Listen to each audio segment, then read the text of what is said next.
Dans un petit village niché au cœur de l'Afrique, vivait un garçon du nom d'Issa.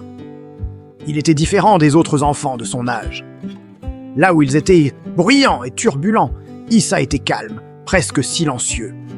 Là où il courait et jouait à des jeux endiablés, Issa préférait s'asseoir à l'écart, observateur attentif du monde qui l'entourait. Sa timidité et son peu de mots lui valaient les moqueries incessantes des autres. Il le traitait d'inutile, de bon à rien, un fantôme silencieux dans l'agitation du village. Mais derrière ce silence que les autres prenaient pour de la faiblesse ou de la bêtise, se cachait une curiosité insatiable, une soif d'apprendre que personne ne soupçonnait. Pendant que ses camarades passaient leur journée à jouer, à rire et à se chamailler, Issa, lui, avait son propre terrain de jeu, son propre royaume, celui du savoir des anciens. Chaque jour était une nouvelle leçon. Il passait des heures près de la forge, fasciné par le forgeron qui transformait le métal brut en outils robustes et en bijoux délicats.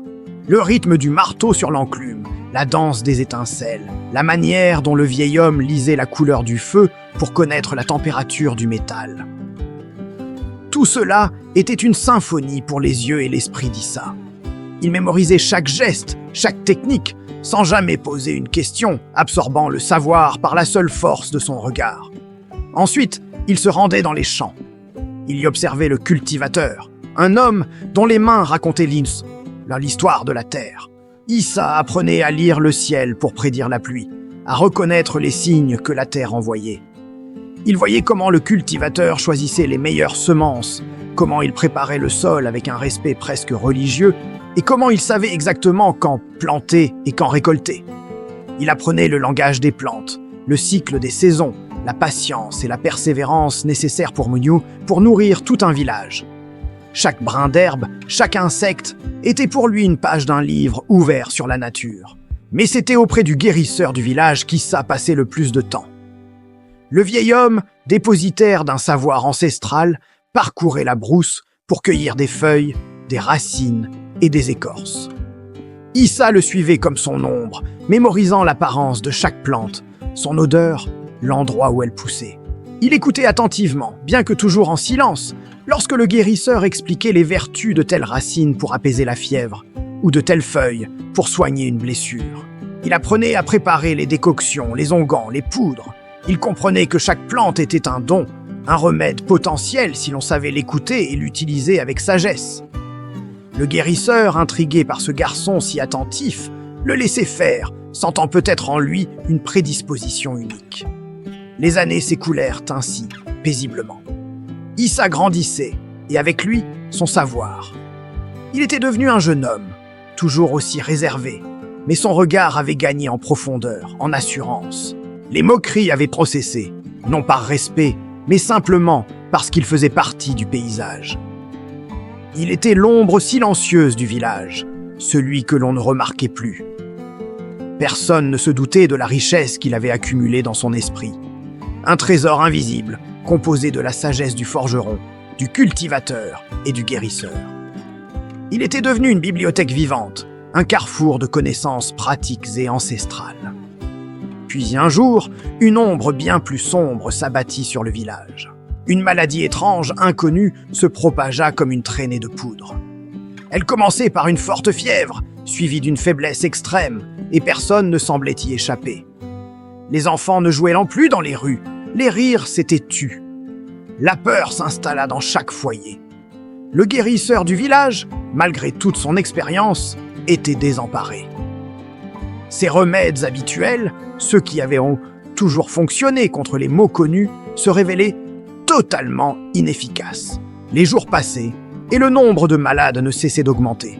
Le désespoir gagnait les cœurs. Le cultivateur ne pouvait plus travailler la terre. Le forgeron n'avait plus la force de lever son marteau. La vie du village était suspendue, menacée de s'éteindre. C'est alors qu'Issa, l'homme silencieux, sortit de l'ombre. Voyant la souffrance des siens, il comprit que le temps de l'observation était terminé. Le temps de l'action était venu. Il se retira pendant plusieurs jours, non pas pour fuir, mais pour réfléchir. Dans le calme de son esprit, il fit ce que personne d'autre n'aurait pu faire. Il connecta les points. Il se souvint des leçons du forgeron sur la purification par le feu. Il repensa aux connaissances du cultivateur sur les propriétés de certaines terres et minéraux. Et surtout, il puisa dans l'immense catalogue de plantes médicinales qu'il avait mémorisé auprès du guérisseur.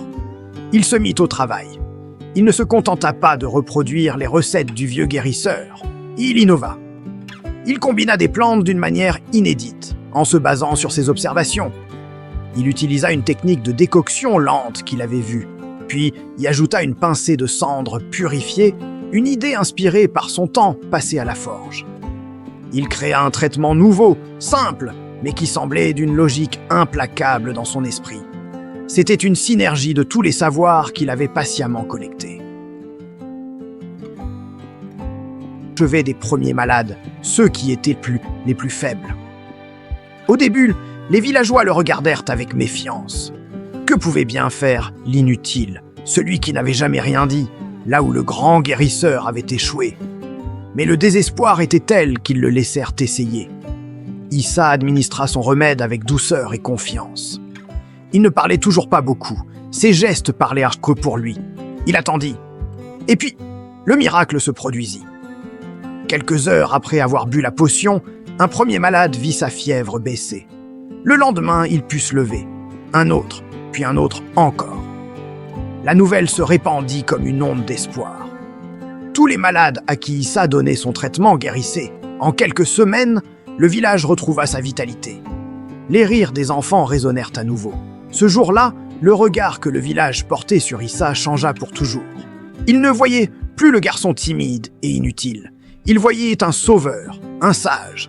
Ceux qui, 10 ans plus tôt, l'appelaient inutile, venaient maintenant le voir, avec respect et humilité, pour lui demander conseil. Ils l'appelaient maître. Ils avaient enfin compris. Pendant qu'il jouait, lui apprenait. Son silence n'était pas du vide, mais de la concentration. Sa solitude n'était pas de l'isolement, mais une quête de connaissance. Il avait transformé les moqueries en une armure et le temps en son allié. L'histoire d'Issa nous enseigne une leçon profonde et intemporelle. Le silence n'est jamais un signe de faiblesse ou d'ignorance. C'est souvent le terreau dans lequel germent les plus grandes idées. Ceux qui parlent peu sont souvent ceux qui écoutent et observent le plus.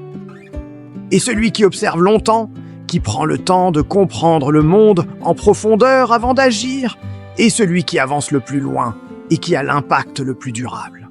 La véritable force ne réside pas dans le bruit que l'on fait, mais dans la sagesse que l'on accumule en silence. Alors, la prochaine fois que vous croiserez quelqu'un de calme, de réservé, quelqu'un qui apprend différemment, ne le jugez pas trop vite, ne le sous-estimez pas. Rappelez-vous d'Issa. Derrière ce silence se cache peut-être un monde de connaissances, une force tranquille capable de changer le monde. Respectez toujours ceux qui choisissent le chemin de l'observation silencieuse, car ce sont souvent eux qui détiennent les clés de l'avenir. Merci de m'avoir écouté. Si cette histoire vous a inspiré, n'hésitez pas à vous abonner pour découvrir d'autres récits qui nourrissent l'esprit. Prenez soin de vous, soin